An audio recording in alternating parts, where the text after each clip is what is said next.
Meus irmãos, a paz do Senhor, nós louvamos ao Senhor nosso Deus esta manhã, pela oportunidade e pelo privilégio que o Senhor tem nos concedido de nós estarmos na sua casa, reunidos para aprender a sua santa palavra.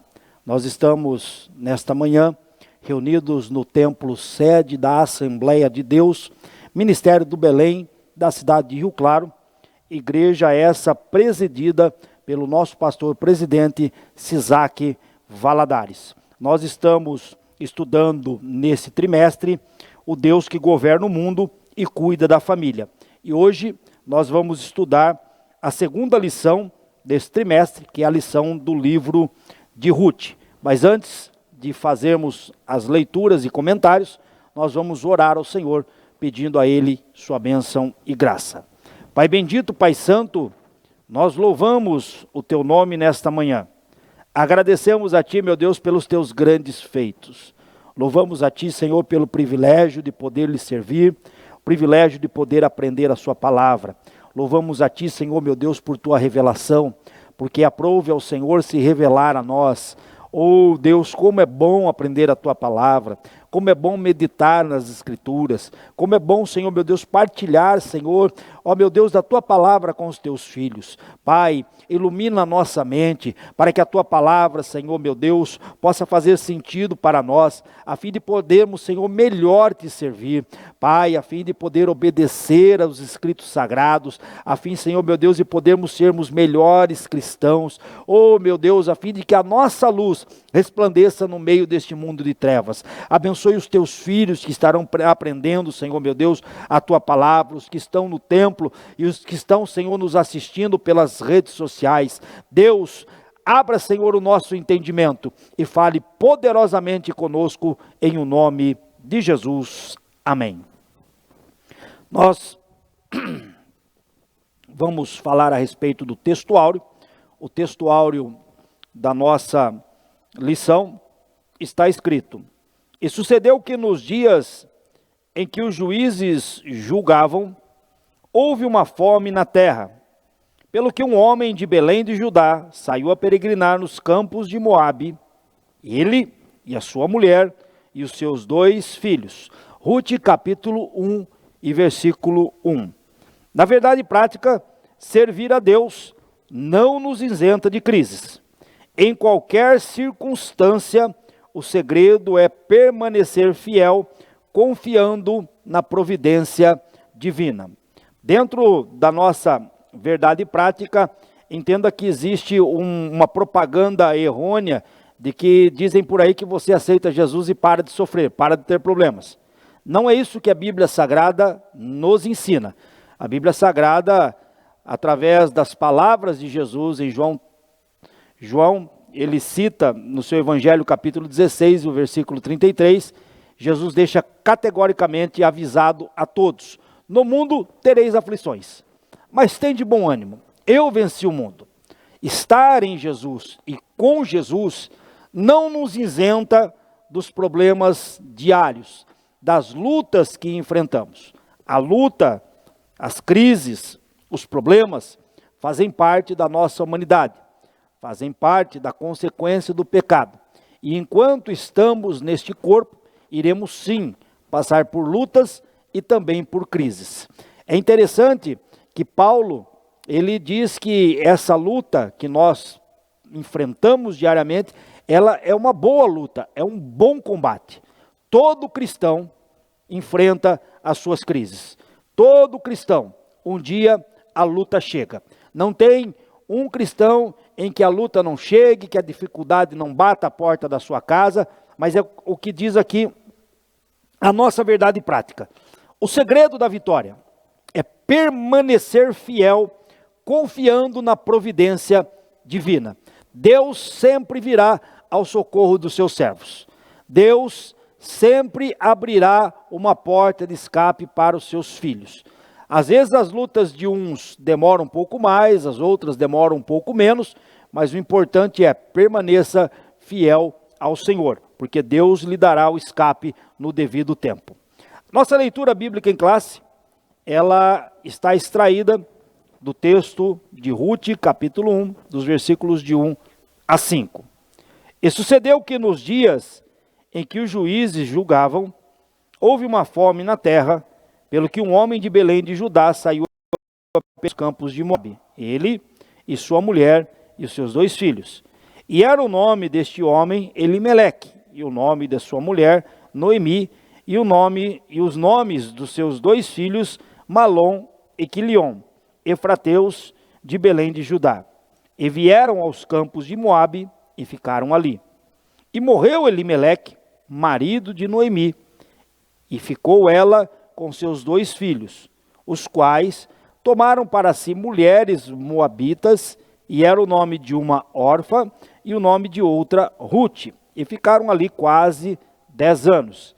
E morreram também ambos, Malom e Quilion, ficando assim esta mulher desamparada dos seus 2 filhos e de seu marido. O nosso objetivo nesta manhã é fazer uma análise, da organização do livro de Ruth, é remontar o contexto histórico do livro de Ruth e apresentar o propósito e a mensagem do livro de Ruth. Como nós estamos estudando nas lições dos adultos neste trimestre 2 livros que fazem parte da nossa Bíblia cristã, dos livros históricos, nós, em muitas aulas, seremos sempre levados a remontar o contexto histórico da narrativa. E isso é importante para que os irmãos entendam em que período se localiza e o que está acontecendo naquele período, para que os irmãos entendam a mensagem do livro, tanto no caso da lição de hoje de Ruth, como as próximas lições lá, se eu não me falha a memória, a partir da lição 6, que será o livro de Esther. Então sempre será necessário nós remontarmos a questão do contexto histórico destas passagens. Na nossa introdução, o livro de Ruth se destaca não apenas por sua beleza literária, mas principalmente pela profundidade espiritual de sua mensagem. Fonte de inspiração para os judeus e cristãos ao longo dos séculos, o livro narra uma história de amizade, amor e redenção. Uma extraordinária demonstração de como o Todo-Poderoso trabalha em meio às crises para cumprir os seus desígnios eternos. Ele transforma tristeza em alegria, perdas em ganho, derrotas em vitórias. E Ruth então nos apresenta o Deus da providência, que é o Jeová Jireh, o Deus que provê.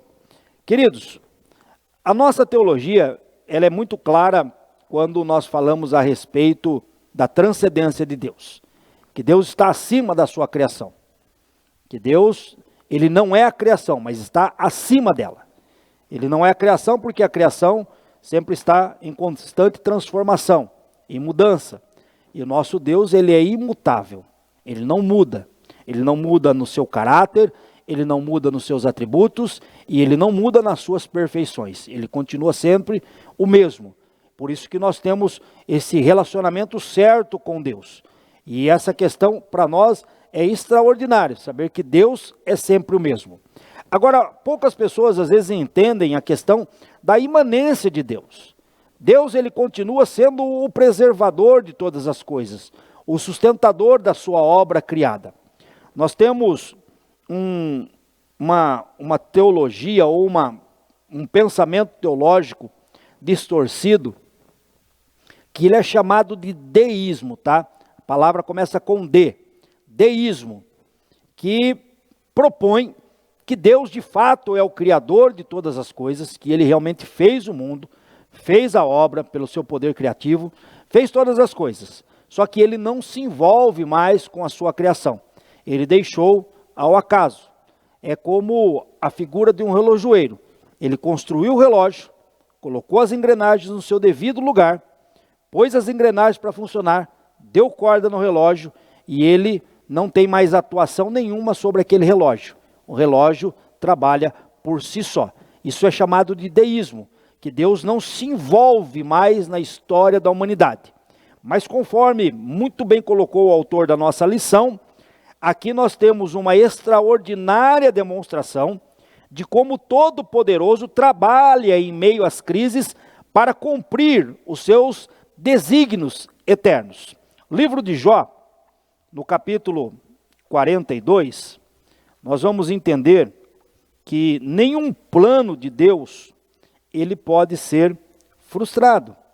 Olha o que diz Jó, capítulo 42, nos seus versículos 1 e 2. Eu estou fazendo uso da Bíblia Almeida, revista e atualizada. Jó 42, versículos 1 e 2. Então respondeu Jó ao Senhor: bem sei que tudo podes. Deus, ele pode todas as coisas. E todas as coisas que Deus faz para a sua glória. É óbvio que Deus não vai fazer alguma coisa que não seja para a glória dele. Deus, tudo que faz para a sua glória.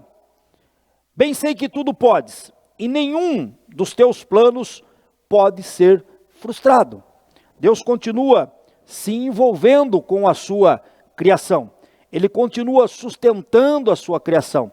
Está escrito lá em Atos dos Apóstolos que é Ele quem dá a todos a vida, a respiração e as demais coisas. Ele não só simplesmente criou e abandonou, não. Ele continua intervindo nos fatos históricos para que a sua vontade seja cumprida. E tudo será cumprido porque é determinação divina. E como todo poder pertence a Ele, nada pode impedir de cumprir os seus planos. Então aqui está um ato providencial de Deus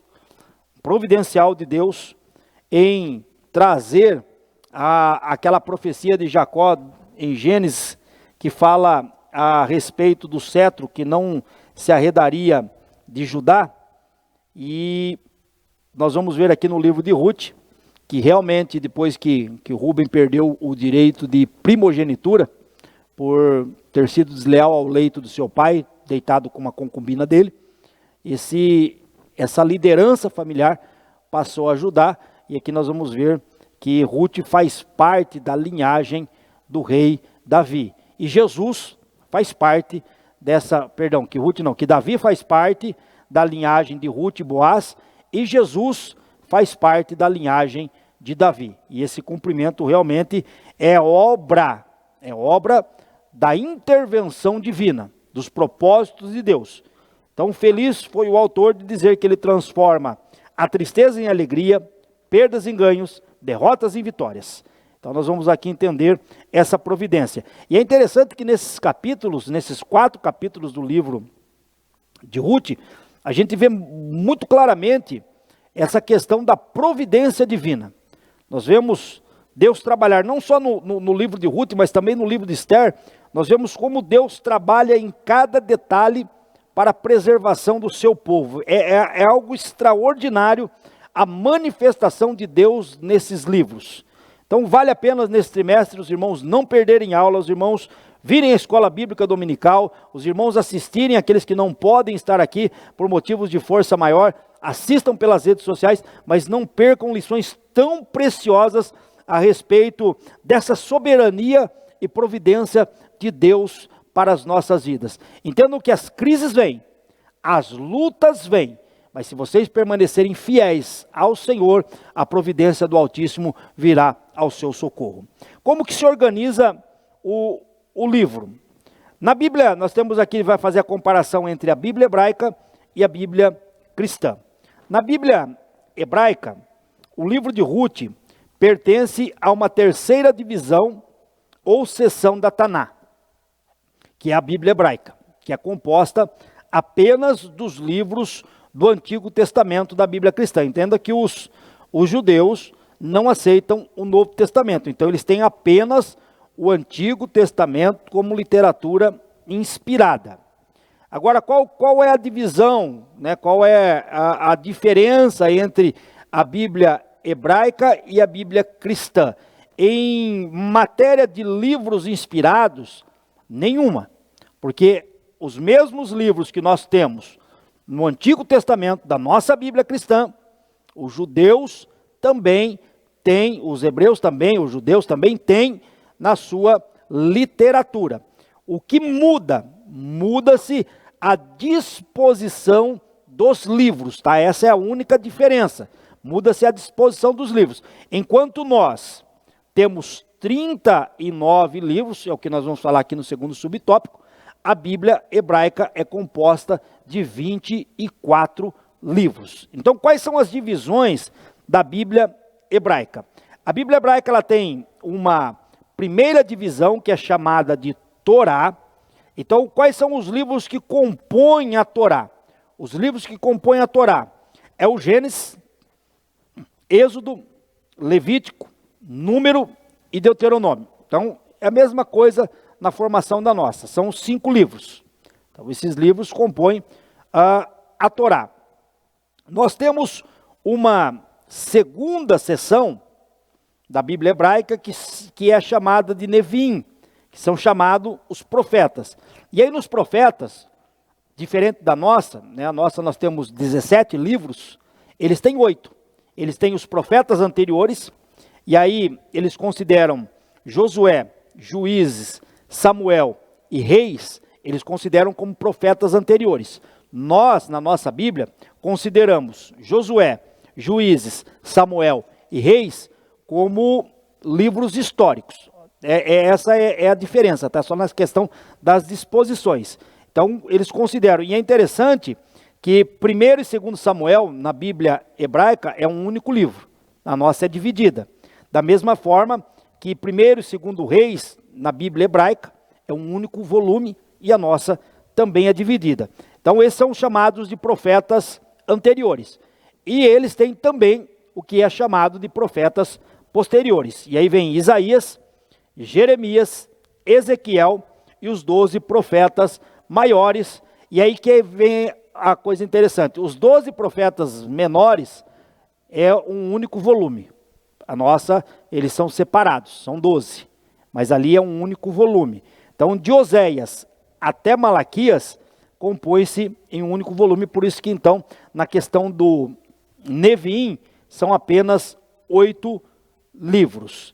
E aí nós temos a terceira divisão, que é o que já foi falado aqui, que é o Ketuvim, que é a posição dos escritos. E aí nos escritos, eles somam 11 livros, então são 5, é só contar. 5 Pentateuco, são 8 dos profetas, certo? E aí são 13, mais 11 agora dos escritos, que perfazem o total de 24 livros do Antigo Testamento na Bíblia hebraica. E quais são esses livros, né, do Ketuvim, ou os escritos? Aí entram Salmos, Provérbios, Jó, Cantares, Rute, Lamentações, Eclesiastes, Daniel, que na nossa é um livro profético, na deles entram como escritos, e Esdras e Neemias, que na nossa são separados, na Bíblia hebraica, ela compõe-se apenas em um único volume. Agora, o livro de Rute, né, dentre os escritos, aonde estão os 11 livros que nós acabamos de citar, que são os miglotes, que são os 5 rolos, eles são lidos em ocasiões especiais. Eles têm as suas ocasiões, eles se referem a textos e rolos específicos e a textos bíblicos lidos em ocasiões especiais ao longo do ano. Por quê? Eles têm um significado especial nas liturgias e celebrações judaicas, e cada uma associada a uma festa ou período de luto específico. Olha que interessante. Por exemplo, a Páscoa, né, que é o Pessá, ele celebra, né, que é o Cântico dos Cânticos, ele é lido durante a Páscoa. Ele é lido durante a Páscoa. O livro de Rute, ele é lido durante o Shavuot. O que é o Shavuot? Ele celebra a entrega da Torá no Monte Sinai. Então são ocasiões em que eles pegam esses livros e leem dentro da sua liturgia. Então o livro de Rute, é lido celebrando a entrega da Torá no Monte Sinai. Aí nós temos o livro de Lamentações, que é lido no dia de luto e marca a destruição do primeiro templo em Jerusalém. né, o primeiro e segundo templo de Jerusalém. Então, quando, por ocasião da destruição do templo, eles leem o livro de Lamentações. Aí Eclesiastes, ele é lido também na festa dos tabernáculos, que é a festa de Sucote. E por último, o livro de Esther, que é lido durante o Purim, que celebra a salvação dos judeus do extermínio planejado por Ramã, como narrado no livro de Esther. Então, esses 5 rolos são lidos nessas ocasiões específicas. Na Bíblia cristã, enquanto na hebraica ela está dividida em 3 seções, e até eu vou fazer menção aqui, que Jesus ele faz essa explicação, porque dessa forma os judeus liam a Bíblia no Antigo Testamento. Lucas capítulo 24, e o versículo 44, quando ele está conversando com os discípulos no caminho de Emaús, ele diz o seguinte, olha, a seguir, Jesus lhe disse, são estas as palavras que eu vos falei, estando ainda convosco. Importava que se cumprisse tudo o que de mim está escrito na lei de Moisés, nos profetas e nos salmos. Então Jesus aqui, ele cita a divisão, ou as 3 divisões do Antigo Testamento, que é a Torá, que é o Neviim, e também o Ketuvim. Ele citou aqui nessa passagem de Lucas, capítulo 24 e o versículo 44. Agora, na nossa Bíblia, nós temos, diferente da Bíblia hebraica, nós temos 39 livros, mas volto a reforçar aos irmãos. O volume de escritos, no sentido de toda a obra literária da Bíblia hebraica, está contida na nossa. Não há diferença. Nós temos todos os livros deles. A diferença básica é a disposição em que esses livros tomam na nossa Bíblia. Na nossa Bíblia, ou na Bíblia hebraica, ela é dividida em apenas 3 seções, que são Pentateuco, Profetas e Escrito. Agora, a nossa é composta por 4, que é Pentateuco, os livros poéticos, históricos e proféticos. Então eu já adiantei aqui, por exemplo, que nem Josué, Juízes, enquanto na Bíblia hebraica ela está na posição dos profetas anteriores, a nossa de Josué até Esther, então você pega o bloco de Josué até Esther, você vai ter ali o volume dos livros históricos. Os poéticos, nós começamos do livro de Jó e terminamos no livro de Cantares de Salomão. E aí nós temos os profetas, que são divididos no total de 17 livros. E aí alguns fazem essa diferenciação entre profetas maiores, profetas menores, mas dentro do bojo é todo o conteúdo profético. Profetas maiores não é porque eles têm um grau de importância maior, não. Entenda que a nível de inspiração, a Bíblia não admite graus. Isso significa dizer que não existe um livro mais inspirado do que outro. Tá? Isso fique bem claro para os irmãos. Não existe um livro mais inspirado do que outro. Quando fala de profetas maiores e menores, é a questão do volume de escrito deles. Então, uns têm um conteúdo maior de escritos e outros menores, mas não é porque um é menos importante do que outro. Mas, de qualquer forma, enquanto a Bíblia hebraica tem 24, a nossa tem 39. E aí, no caso de Ruth, né, Ruth, como está na questão dos escritos, na nossa, ela está nos históricos. Ruth, ela vem logo depois do livro de Juízes. E ela está caracterizado como um livro histórico por seu evidente gênero narrativo. E a outra coisa interessante é que a Bíblia também não é colocada dentro da sua ordem cronológica. Ela é colocada de forma didática, para que você entenda, e essa divisão nossa é justamente por causa dos gêneros literários que compõem esses livros. Então os proféticos estão agrupados todos juntos, os poéticos todos juntos, o que fala a respeito de legislação estão todos agrupados juntos, e os históricos da mesma forma. Por isso que nós temos essa divisão. Mas, seguindo a nossa lição, esse livro aqui, ele é identificado também por sua extraordinária beleza poética, não só pelo seu fim histórico. Empregando estilo e linguagem próprios do hebraico clássico, o autor expõe aspectos subjetivos da vida dos personagens. A obra está organizada em 4 capítulos, somando 85 versículos nesses 4 capítulos. Autoria e data. Há uma diversidade de opiniões entre os eruditos acerca da autoria e data do livro de Ruth. O autor mais provável é Samuel.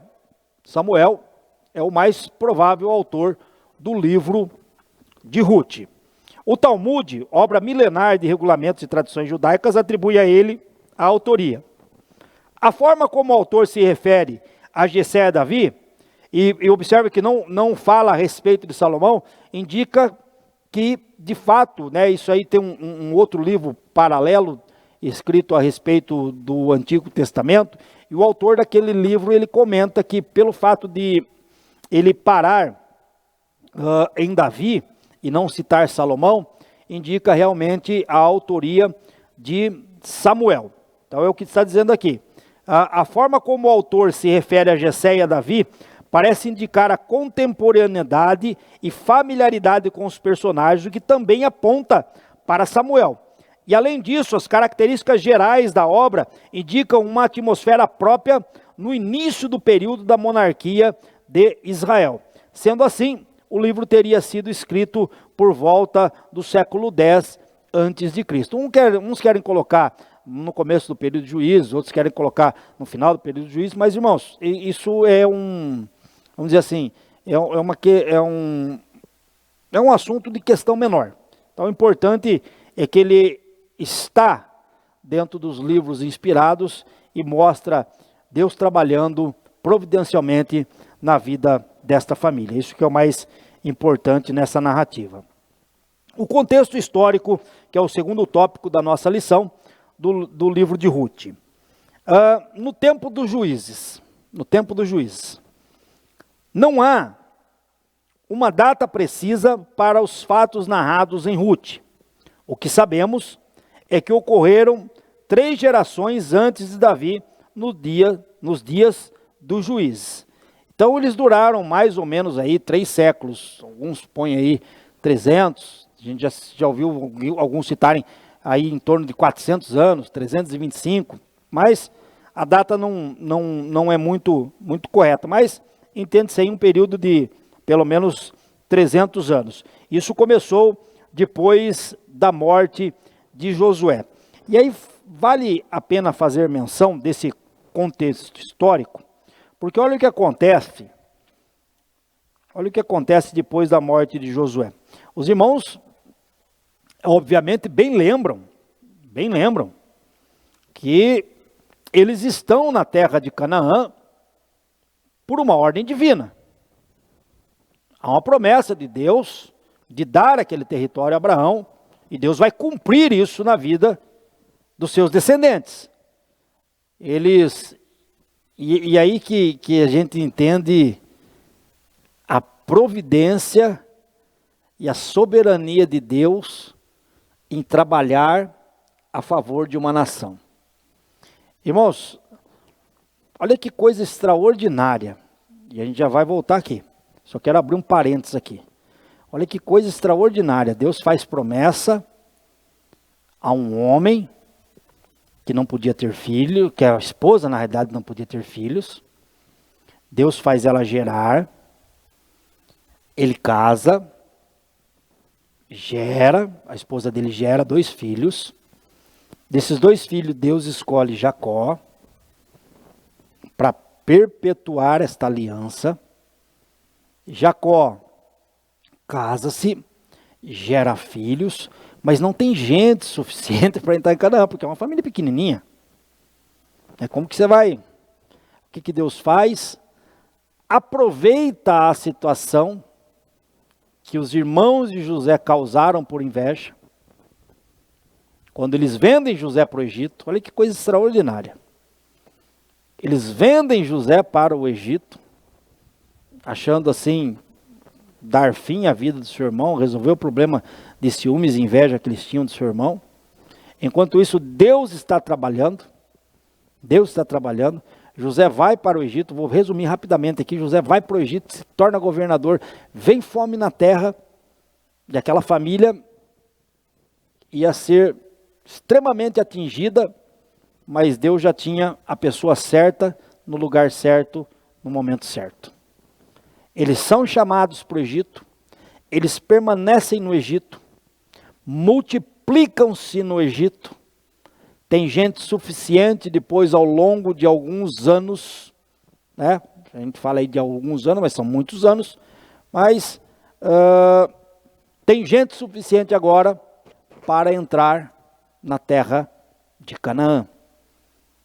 E tendo então Deus visto o tempo da promessa, isso, Atos dos Apóstolos, capítulo 7, quando Estevão faz aquela extraordinária narração do Antigo Testamento, foi um sermão extraordinário que Estevão faz a respeito do Antigo Testamento.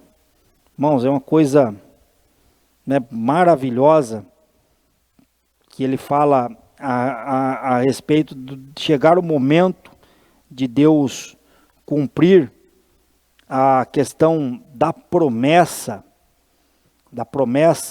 Olha, versículo 17. Como, porém, se aproximasse o tempo da promessa que Deus jurou a Abraão, estou lendo o Atos dos Apóstolos, capítulo 7, e o versículo 17. Como, porém, se aproximasse o tempo da promessa que Deus jurou a Abraão, o povo cresceu e se multiplicou no Egito. Olha que coisa extraordinária. Então tinha gente. Agora podia Deus tirar o povo de lá. Levanta Moisés, envia as pragas, destrói o Egito, o povo sai, caminha. Aí tem 40 anos de provação, porque difamaram a terra. Deus faz uma nova geração, nascer no deserto, coloca esse povo dentro de Canaã. Se não estou enganado, 27 anos de conquista ali, é o período do tempo do livro de Josué. Josué morre. E é um período muito ruim, o livro de Juízes. E eu vou comentar já a esse respeito. Fecha parênteses, nós voltamos para a lição. Diz o texto, que esse período então, que durou 3 séculos, ele começou depois da morte de Josué e se estendeu até o início da monarquia de Israel, com a ascensão de Saul ao trono. Foi marcado por uma grande anarquia e uma profunda apostasia e infidelidade do povo hebreu. Uma frase que identifica bem aquela época sombria é: cada qual fazia o que parecia direito aos seus olhos. Então, uma sábia direção, aliás, sem uma sábia direção, o povo perece. Cada um fazia o que bem parecia aos seus olhos. Como eles não tinham rei, né, cada um faz aquilo que acha por direito fazer. O que marcava ou caracterizava aquele período, né, que é chamado de um período negro, um período sombrio dessa história de Israel? É o secularismo, hedonismo e também idolatria.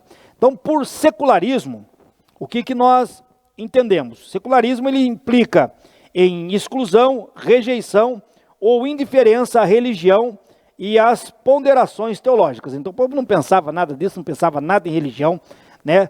Secularizou tudo, rejeitou ou viviam de maneira indiferente a Deus e às suas coisas. Olha o que diz o texto: depois da morte de Josué e dos demais líderes do seu tempo, levantou-se uma geração que não tinha uma profunda comunhão com Deus e não conhecia o que ele havia feito ao povo hebreu. Israel cedeu ao estilo de vida pecaminoso dos cananeus e foi atraído à adoração dos seus deuses. Observe que no livro de Josué, eles falham ao não cumprir a ordem de Deus de tirar os cananeus da terra. Então esses mesmos focos de cananeus que permaneceram na terra, porque eles falharam na ordem divina, serviu-lhes para eles de tropeço. Eles começaram a se aculturar, se amoldar aos padrões daquela época. E não é diferente hoje. Nós não estamos nós não estamos batalhando contra os cananeus, mas vivemos no meio de uma geração perversa. E aí a Bíblia nos ensina, no texto de Paulo aos Romanos, a não nos amoldar à forma do mundo ou aos costumes deste mundo. O cristão ele tem que pensar diferente, agir diferente, falar diferente. Por quê? Nós temos a perspectiva divina. Nós olhamos a cosmovisão cristã, é uma cosmovisão diferente. Nós não apoiamos aborto, não apoiamos liberação das drogas, não apoiamos a injustiça social. A nossa visão é diferente porque é pautada neste livro. A nossa visão está pautada neste livro. É por isso que o diabo tem trabalhado tanto na mente de pensadores, de teólogos, para tentar diminuir essa escritura, para diminuir esse texto, para dizer que isso aqui não é inspirado, que isso aqui contém a palavra de Deus, mas tudo isso é balela. Nós continuamos observando este livro, nós continuamos entendendo este livro, e nós vivemos por este livro. E é ele que nos dá o norte de como tomamos decisões e de como agimos numa sociedade caída. Então eles secularizaram. E aí passaram a fazer o quê? Passaram a viver pelo prazer do prazer, que é o hedonismo. O hedonismo não busca outra coisa a não ser o prazer do prazer. Eles não têm limites para prazer. Viviam de maneira desregrada. Secularismo e hedonismo sempre levam a grandes tragédias morais e espirituais. O pervertido culto a Baal, que era o deus da chuva, e a Astarote, a deusa do sexo e da guerra, passou a ser praticado pela nação hebreia em um degradante nível de imoralidade e idolatria. Irmãos, quando nós perdemos o princípio da palavra, quando os homens deixam de observar o princípio bíblico da palavra, a única coisa que pode se esperar é a degradação moral. E aí parte para a imoralidade, é o que Paulo ele escreve aos Romanos capítulo 1, que os homens tendo conhecimento de Deus, o rejeitaram, né, porque as coisas tanto visíveis quanto invisíveis, e o seu eterno poder, ele é conhecido pelas coisas que são criadas, mas os homens rejeitaram. Eles adoraram mais a criatura do que o Criador. E aí vai para a parte da idolatria, e aí eles vão descendo as degradações morais, sexuais, e a sociedade vai banalizando tudo. Né? Banaliza a vida, banaliza a família, banaliza o sexo, banaliza a justiça, banaliza instituições, banaliza autoridades. Por quê? O povo quer viver sem regra. E hoje não é tão diferente daquela época. Hoje não é tão diferente. Sociedade moderna, acho que está até muito pior. Então, olha o que diz aqui. A falta de liderança, ou de uma liderança espiritualmente madura e temente a Deus, causa prejuízos incalculáveis ao povo. No reino de Deus, não basta ter carisma para liderar, é preciso ter caráter aprovado. Precisa ter caráter aprovado. Paulo escreve que o homem de Deus que deseja o episcopado tem que ser irrepreensível. Não é aquela história que a gente sempre ouve, faz o que eu mando e não faz o que eu faço. Que isso não funciona. Tem que ser exemplo. Tem que ter caráter ilibado. Isso serve na vida profissional, isso serve para a vida espiritual, para qualquer tipo de liderança. Você tem que ser exemplo. Se você quer que os outros façam você pelo exemplo. Então tem que ter o caráter aprovado. E aí o que acontecia muito no livro de Juízes, se vocês nunca leram, leiam os 21 capítulos, você lê rapidinho o livro de Juízes, vocês vão ver que era um ciclo, um constante ciclo. Eles repetiam as mesmas coisas. Então, qual era a repetição? Opressão, clamor, livramento. A apostasia tornou Israel presa fácil de seus inimigos, que atacavam e saqueavam suas cidades e terras, e mantinham o povo sob domínio opressor por longos períodos. Afligida, a nação clamava a Deus, e o Senhor levantava juízes para libertar o seu povo. Então, esses juízes não eram magistrados civis, como que conhecemos hoje, que julgavam em fóruns e tribunais. Eles eram geralmente líderes militares, como Otoniel, Baraque e Gideão, que eram usados poderosamente por Deus para julgar a causa de Israel, livrando dos seus opressores. Então o que acontecia? O povo na época de apostasia pecava, os inimigos se levantavam, saqueavam-lhes as suas colheitas, plantações, deixavam o povo na miséria. Na miséria, o povo clamava a Deus. Aí Deus via que o povo estava clamando, levantava um juiz. Esse juiz julgava a causa, libertava Israel do seu opressor. Esse povo permanecia um período sem se afastar de Deus, e depois novamente esse povo se afastava, o opressor vinha, tirava suas coisas, eles clamavam, e assim foi. É só ler aqui no capítulo de Juízes, capítulo 2 e o versículo 18. Se você está com a sua Bíblia aí, abra comigo, capítulo 2 e 18 de Juízes. Olha o que diz o texto sagrado. 2,18. Quando o Senhor lhe suscitava juízes, o Senhor era com o juiz e os livrava das mãos dos seus inimigos todos os dias daquele juiz, porquanto o Senhor se compadecia deles ante os seus gemidos, por causa dos que o apertavam e oprimiam. Sucedia, porém, e aqui volta o ciclo, sucedia, porém, versículo 19, que falecendo o juiz, reincidiam e se tornavam piores do que os seus pais, seguindo após outros deuses, servindo-os e adorando-os eles, nada deixavam das suas obras, nem da obstinação dos seus caminhos. Pelo que a ira do Senhor se acendeu contra Israel, e disse, porquanto este povo transgrediu a minha ordenança, e a minha aliança que eu ordenara aos seus pais, e não deu ouvido à minha voz, também eu não os expulsarei mais diante dele nenhuma das nações que Josué deixou quando morreu, para por elas, por Israel à prova, se guardará ou não o caminho do Senhor, como seus pais o guardaram. Assim, o Senhor deixou ficar aquelas nações e não as expulsou, nem as entregou na mão de Josué. Era o ciclo. Erra, confessa, Deus envia juiz, o juiz livra, enquanto o juiz estava vivo, o povo andava com Deus. Morria o juiz, o povo voltava à sua vida de miséria.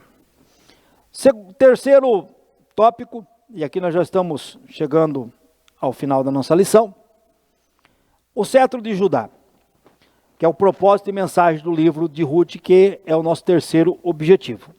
Vários propósitos são atribuídos ao livro de Ruth. O principal e mais evidente deles é apresentar Davi como descendente de Judá, a tribo real do qual viria o Messias, o leão da tribo de Judá, a raiz de Davi. Gênesis 49 diz, 9:10, diz: o cetro não se arredará de Judá, nem legislador dentre os seus pés, até que venha Siló, e a ele se congregarão os povos. Embora Ruben fosse o primogênito de Jacó, seu ato de desonra ao leito do pai, deitando-se com a sua concubina, fez com que perdesse a primogenitura, que era a posição de liderança. A promessa feita a Abraão seguia agora pela descendência de Judá. Sendo Samuel o autor do livro de Ruth, o propósito de registrar a genealogia de Davi ganha ainda mais sentido, já que naquele tempo o rei de Israel era Saul, um benjamita, e a sua ancestralidade de Davi legitimava o trono de Davi. Observem que, logo após o período dos juízes, e Samuel é o último deles, a nação pede um rei. Vocês estão muito bem lembrados disso, capítulo 8 de Samuel. Eles querem um rei conforme as demais nações têm. Eles não querem mais ser liderados pela teocracia divina através do juiz. Até este momento da história, nós temos o período teocrático, em que Deus governava o povo. Agora eles querem monarquia, eles não querem mais teocracia. Então pedem um rei. Quando eles pedem um rei, Deus dá a eles aquilo que está no coração deles, que é o rei Saul, porque eles queriam um rei como tinha as demais nações. Saul, homem alto, belo, forte e guerreiro, e assim por diante. E nesse período, então, em que Samuel está escrevendo esse livro de Ruth, ele atesta, então, essa questão da fidelidade de Deus na profecia de Jacó, na providência divina, em trazer Davi para o trono, dando legitimidade a Davi no trono, porque é uma profecia de Jacó, que o cetro não se arredaria de Judá. Jesus é apresentado em Apocalipse 5, quando o ancião brada: quem é digno de abrir o livro e desatar os seus selos? Ele fala: eis aí a raiz de Davi, o leão da tribo de Judá, ou o leão da tribo de Judá, a raiz de Davi. Então Jesus de fato é descendente de Davi, e assim se cumpre a profecia de Jacó. Outra parte do livro, que é o propósito, outra mensagem e propósito do livro, é a questão do amor e redenção. A mensagem principal de Ruth é o amor de Deus e seu plano de redenção da humanidade. Como representantes de judeus e gentios, respectivamente, Boaz e Ruth prenunciaram a derrubada da parede de separação. A redenção é vista no livro nos sentidos literal e tipológico. Boaz é o parente remidor que preservou a descendência de Elimeleque, então é o sentido realmente literal, mas também é um tipo de Cristo, que agora estamos falando da simbologia, que é o nosso Redentor, o nosso Goel, o nosso resgatador, o nosso remidor. Para quem acha que a ideia de Deus juntar gentios e judeus só está no Novo Testamento, não, aqui já começa essa ideia. Até em Abraão: Abraão, em ti serão benditas todas as famílias da terra. Deus já estava prevendo derrubar esta parede de separação. Os judeus que não entendiam isso, eles tomaram para si Deus. A gente vê isso muito claro quando observa a vida do profeta Jonas. O profeta Jonas, que todo mundo fala: Jonas foi covarde, Jonas tinha medo. Não. Jonas, ele foi tomado de um sentimento egoísta, nacionalista, de querer realmente que Nínive fosse destruída, quando Deus deu a ordem para que ele fosse pregar naquela cidade. Ele, como profeta, entendia que a Síria era a grande ascensão de potência mundial, e eles eram extremamente violentos nas conquistas dos povos em que eram conquistados ou subjugados por eles. Então, quando Deus diz que iria destruir Nínive, para o profeta, da qual a nação já estava pagando impostos à Síria, seria uma grande coisa, de fato, Deus destruir. Porque Jonas é o primeiro da linha dos profetas a ser enviado a um povo pagão. Os demais profetizaram contra as nações, mas ele é o primeiro que Deus envia diretamente a uma nação pagã. E ele rejeita esse chamado justamente porque a ideia é que Deus realmente destruísse Nínive. Então, quando você lê depois no Novo Testamento, você vê a dificuldade que a igreja teve no começo, quando a pregação chegou aos gentios, chegou a Samaria, na carta de Paulo aos Gálatas, porque embora os judeus pegassem os gentios e fizessem deles prosélitos, eles aplicavam a lei mosaica e era todo aquele sistema de ritual. Irmãos, era uma complicação, eles não conseguiam entender, mas Deus derrubou essa parede. Deus derrubou essa parede. A igreja é composta de judeus e gentios, né? Ele eliminou, né, ele quebrou esta parede de separação, conforme diz Efésios. Eu vou até ler, Efésios capítulo 2, versículos de 11 a 16, Bíblias em mão, nós vamos ler. Isso é extraordinário, porque isso é da mente divina. Portanto, lembrai-vos de que outrora vós gentios na carne, chamados incircuncisão por aqueles que se intitulam circuncisos na carne, por mãos humanas, naquele tempo estáveis sem Cristo, separados da comunidade de Israel, estranhos às alianças da promessa, não tendo esperança e sem Deus no mundo.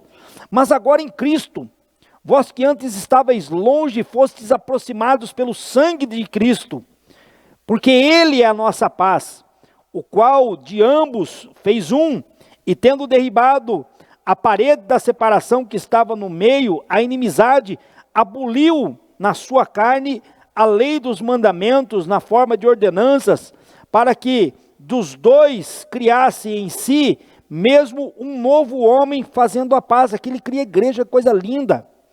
E reconciliasse ambos em um só corpo com Deus, por intermédio da cruz, destruindo por ela a inimizade. A inimizade. Então, a igreja, Paulo fala que no Novo Testamento nós temos os judeus, gentios e a igreja de Deus, que é composta de todos os salvos, que a igreja verdadeira, né, como organismo, são daqueles que nasceram de novo, daqueles que receberam Cristo. Tem muita gente na organização, mas não no organismo. E aí, para terminar, a fidelidade e altruísmo. O livro de Ruth abre uma janela que nos permite ver que nem tudo eram trevas nos dias dos juízes.